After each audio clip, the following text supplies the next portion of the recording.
Okay, part two. You know, I'm not sure exactly how long this camera is going to sit here and record, but I feel like talking today. But I feel as though, laws are supposed to govern what. And I know that there's crime. I always knew there was crime, but I didn't realize that there was so much ignorance, like in the workplace. Like I know that I always thought that people who were in these positions, like for example, you might see a person who like a business director. Okay, this particular a business person who has the position of a business director, they would know how to handle things like this. Like they would know that um, you don't bully on a person, you don't do things that fall under the category of sexual harassment, you don't team up on people, you don't do these sort of things because I really did. I was kind of silly. I guess I was naive. I thought these are the important things that go into this, and it is. But people do things. What's supposed to happen doesn't happen, you know, and that's what's so confusing. Like we have all these programs, okay, like the training programs I talked about, even the education system, all this knowledge that's just like floating around these people, right? And nothing. I don't see any value in it. You know, I think there's value in the ideas of knowing, or there's value knowing that you have rights. Okay, you have rights in the workplace. You have them, and it's good that you do know them because there's so much mistreatment that goes on out there. Okay, um, and you need to understand and be able to decipher what is acceptable and what's not acceptable. Okay, sometimes it is never acceptable for a leader in any organization to encourage the bullying of another individual. Okay, and if you do hear this sort of stuff going on, pay attention. Pay attention. And if you're being bullied at work, make note of it. And what is it that they're saying? And if what they're saying is something that is based on discriminatory issues, nip it in the bud as soon as you possibly can. Okay, um, and and that's what every employee needs to know. Okay, as for people who are conscientious and care about being a fair and wise leader in the workplace, do understand that you shouldn't allow yourself to get involved in petty issues relating to people's personal lives, things that relate to maybe um, special family favors and things like this, because you are outright breaking the law. And always be aware that this could be a human trafficking issue. And I know that people are going to think that this stuff doesn't matter. It does matter. It matters. It does. Okay, just because you may not have to feel the consequence of your foolish action, do understand that somebody will, and the person that's going to do it doesn't deserve it. And even if they did, chances are it's not something that really is a work issue anyway. Okay, so that's one thing. And but I understand that this is the B system. I made a video about the B system probably about 2 or 3 years ago, and God, like, this time is just going by so fast. But this is the B system, so we can't expect um, people to have a strong value system. Okay, what is right is wrong, what is black is white. It is a completely twisted and turned around system, and it's not meant to be um, what do you call it, a just system. Okay, so all you can do in this world is um, try to not be as a part of the B system as you can. Like, we know that we have to be, like, I know I have to be a part of it to some degree. Like, I live in it, but I don't want to be a part of it. I try to block out as much of that garbage as I can. That's one of the reasons why I don't like a lot of TV and stuff. A lot of the shows in the entertainment industry, it's just, to me, it's I'm not a goody two shoes, mind you, but some of it's just it promotes incorrect thinking, and I don't. It's not of any value to me. Um, And so, because it is a part of something that is outside of myself, then I don't want to devote my time and energy into it more than I have to. It is unfortunate because I really do believe that, you know, I was a, I had great potential. I could have had a good future if this beast system didn't, exist. But it is what it is. So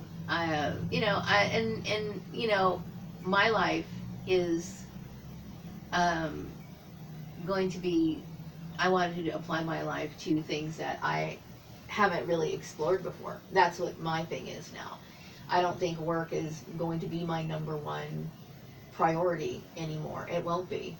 Because before that was my only activity. Now I want to try to focus on what am I going to do outside of work. What am I going to do? Obviously, sewing and stuff like that. But I need to find something outside of my house to do. So, there's just a rearrangement of my life is what I'm doing. And I'm rearranging it to what I want, not to what my family wants, which is my right to do so. And like I said, it's not defiance. It's not, it's just the fact that, um, it's my right, and um, so, um, yeah, December 1st, and I'm just going to be pedaling around my house and thinking about things. I'm giving myself, like I said, time to figure it out, and it takes a while to find work. It does. It takes a while, and I just want something that I don't know. Something that I can do. I mean, I already know all the programs that I need, um, software programs that I need. I don't really, I just need to remove myself from this situation. I don't know.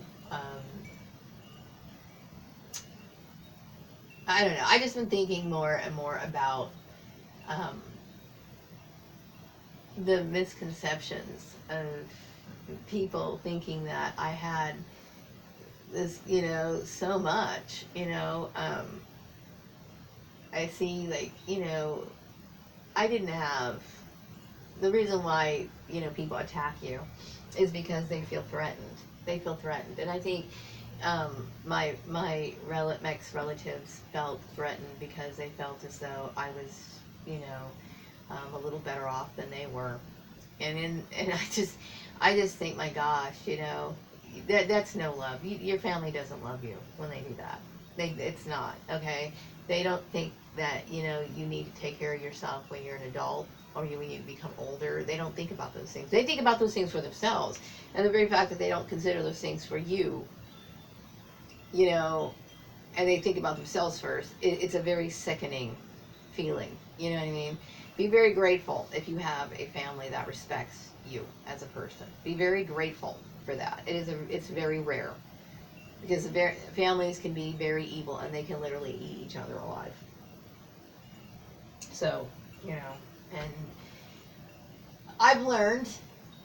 Actually, I never had to learn to be a decent person when it came to not being selfish. I'm not a selfish person. I'm a very loving person. You know what I mean? But so I don't expect, my son to be a puppet for me, and I want my son to do things that he wants to do. It's not for me, and I wouldn't want it that way. I wouldn't want anybody doing stuff that I wanted them to do. Only a sick person would want to dominate another person. Only a sick person would want to do that. And I don't know. This is definitely one of those things that should be talked about in social circles because it's so much.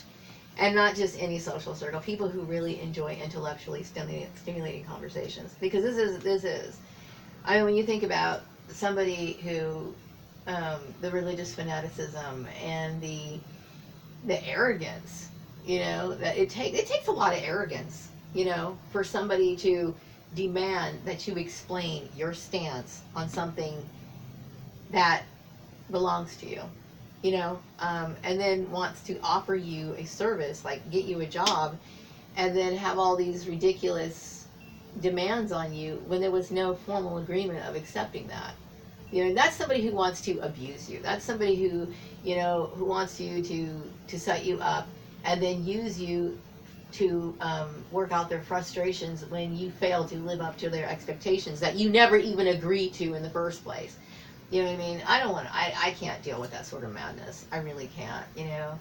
When I left home, that was my intention, to leave home. You know what I mean? I went to see these people every once in a while. But I never wanted them to be a part of my everyday life. That, you know, it wasn't, and I wasn't mainly because, it was just because I had other things to do. I needed to be here to work or look for work or whatever and take care of my kid. It wasn't, you know, I can't even understand how somebody could sit there and like look at your Facebook and then create all this hoopla. Because that's exactly what it was. It was hoopla. It was like, okay, like I said, I would have blended in with everybody else on Facebook. But what happened was they got together, started talking about me, and then they probably got my employers involved, and then other people got involved because they start speculating. And I'm sure what they speculated must have been real. Like, they must have painted me out to be a morally depraved person.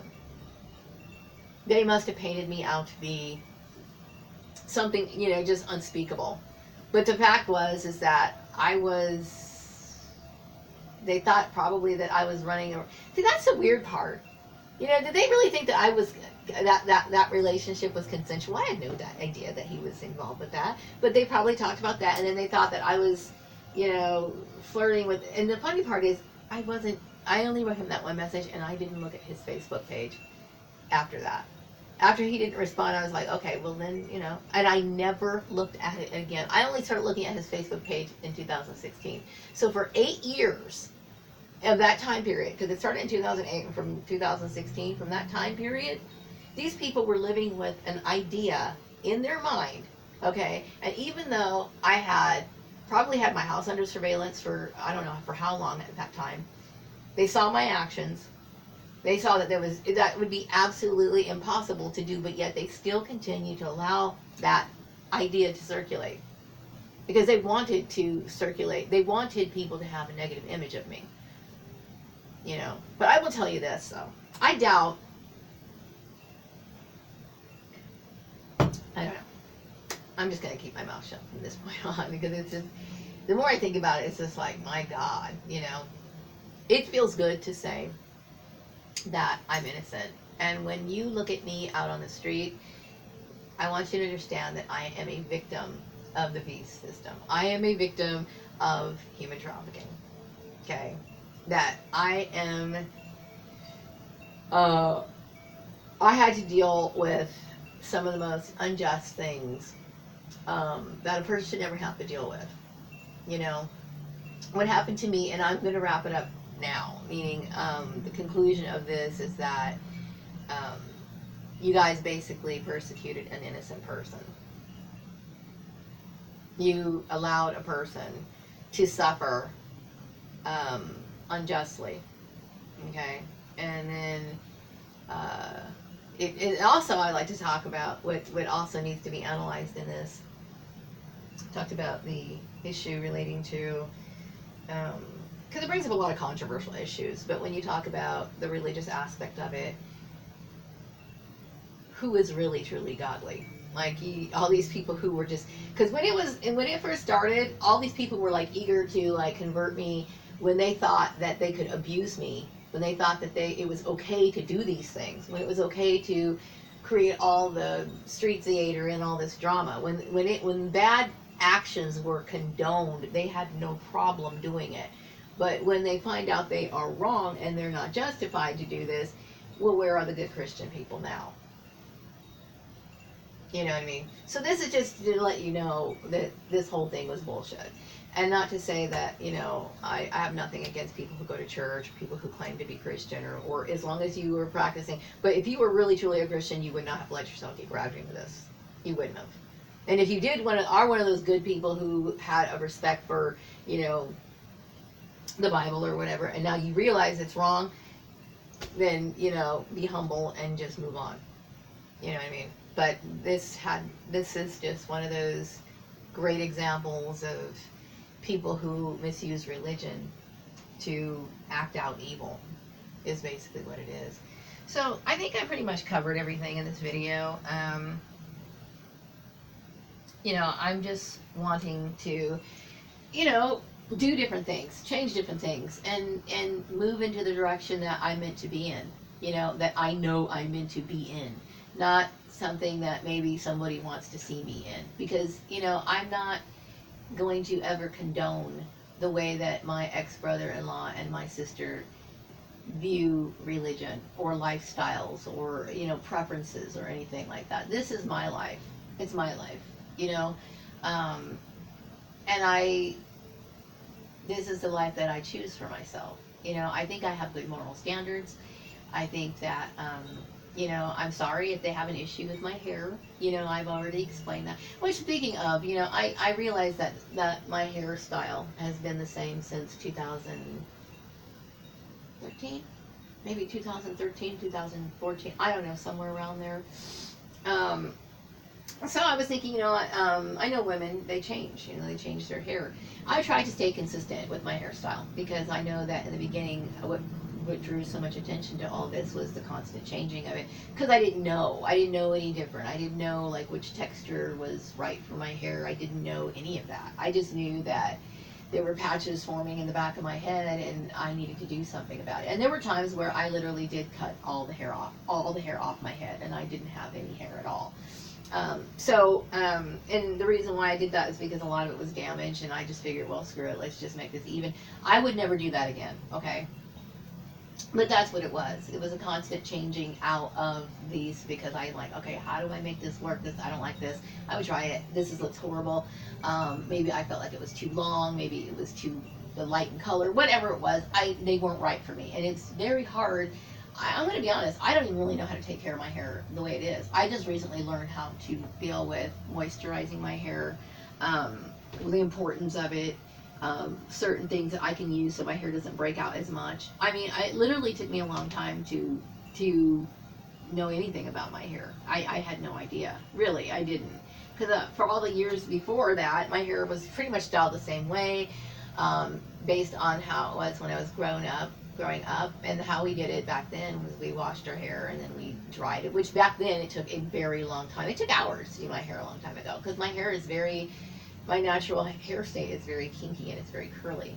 So then I started relaxing my hair, and that's pretty much where it is now. And then some people go into this whole thing of, they stop relaxing their hair and they take this natural route, and I think that looks great, but I try to be presentable for work.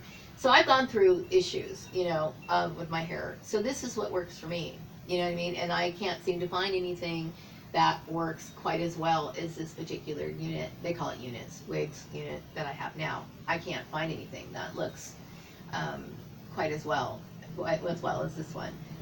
But no one likes to wear the same hairstyle all the time. And so a lot of women change their hair. They might cut it, they might dye it, they might do something different. I try to be careful about it because I'm not somebody who wants to draw a lot of attention to it. But unfortunately, I have this retarded brother-in-law who seems to think that, women who wear wigs, there's something wrong with them, because in his mind, he might associate it with something perverse maybe, but he's the one who's perverse, okay? I'm not even going to talk about the shit that is going on with him. He doesn't understand, okay? Black people, he doesn't understand them. But it is a very common thing that black women do. And it's a very personal thing. And it's not something that we like to talk about. But maybe going forward, if I do try something new, a new style, I might do a video on it because, it's a part of my life. It's not something that I want to be a part of my life. It's not. But it is. You know what I mean? I don't see any reason to be ungroomed. Like, I think, I talked about the different wardrobe issues, like, if I go out walking, I usually wear a pair of shorts. And by the way, when I do talk about walking, I know that was one of the things that they were holding against me. Now, when I go walking, I don't really walk in a rigorous manner, because I think he's thinking that he's monitoring. My ex-brother-in-law and my ex-sister were monitoring my actions because, number one, they're using this as a flimsy excuse as to why I can't do the kind of work that I really should be doing, which that is illegal. Okay, there is nothing wrong with going for a walk. There is nothing wrong with eating apples or fruit or anything like that. There's nothing wrong with that. Okay, but they might be thinking that I'm maintaining myself because I'm going to be with maybe someone else. Okay, here's my thing. That's not the intention. I already mentioned the fact that I have an overweight mother. Okay, I remember when I moved here, I was much leaner than I was. I was much leaner back then. Okay, so you know, you go up, you go down. I prefer not to do that. Okay, if I notice that I'm getting to be a certain weight, I'm gonna fix that. I don't like that. Okay, I go out for walks, number one, because it is a leg issue. Okay, but my walks are not rigorous. They're not like, where I'm in the full jogging gear and I'm doing whatever. But even if I wanted to maintain a toned body, if I wanted to get like tone, firm, and I wanted to have a body like, early Tina Turner age, when she was young. Okay, if that was my goal, then that's my business. Then I have every right to do that. Now, mind you, I that's not really what I've been doing. I'm not. I don't see any reason for me to get that tone, that firm, that whatever. I don't see that point to do that. But oftentimes I go for walks just to get out of the house. There's nothing to do. I don't have shitloads of money to where like, and really, to be honest with you, even if I did have shitloads of money, there's really nothing I need. You know what I mean? Some people say, well, you go out and buy a bunch of clothes. My closet's full. I can't. You know what I mean? I might get something every once in a while, like a little shirt or something. But, I mean, there's nothing for me to do. There's no one for me to talk to. There's nothing for me to... So sometimes I like getting out and going for a walk. I go to the park, or I might walk down in a pretty little neighborhood that I enjoy looking at, or whatever, something like that. But these things don't matter. And they're not going to stop me from doing these things if I choose to do it. And I shouldn't have to sit here and think, well, you know what, it's boring in here. I don't know what to do. I can't go shopping. I can't do this. So, let me go for a walk. So I shouldn't have to sit here and like be upset and worry. And I'm not going to. Now, the reason why I haven't been walking lately is because I've been having some issues. Okay, like I've been dealing with the anxiety issues. And sometimes when I deal with anxiety issues, I get a little bit nervous and jittery, and it can literally throw me off balance. So I don't really think it's a good idea for me to be walking when I deal with anxiety attacks. Seriously, I don't. I had one recently while I was walking down Ming Avenue, and it was really making me sick. I started like having to sit down and get myself refocused. It has taken a lot. It's taken a toll on me. You know what I mean? So these people don't have the right to stop me from living my life. And that's just the way it is. So